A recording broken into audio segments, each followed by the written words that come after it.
waislamu wengi hufanya manuizo baada salati al-isha na kabla ya kuswaliwa tarawih.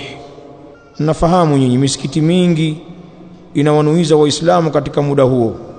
Tamsikia imamu pale anaanza bismillahir rahmanir rahim, watu wakiitikia bismillahir rahmanir rahim, nawaitu sawma ghadin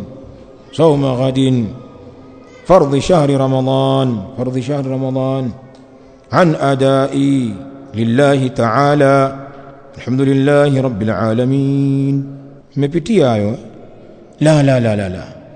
Hapana. Tena pana baadhi ya watu hata hawaswali lakini wanavizia kipindi cha nia hichi.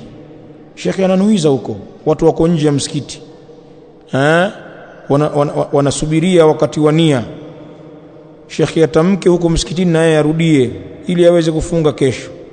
Hata kina mama majumbani pengine wanashughulika kupika daku zao huko, hawaswali kabisa baadhi yao, lakini ikifika wakati wa nia anatafuta ushungi wake ulipo mtandio, anajifunika na yeye anaitikia nia pale, nawaitu. La, nia haitamkwi. Haya yanayofanyika ni makosa.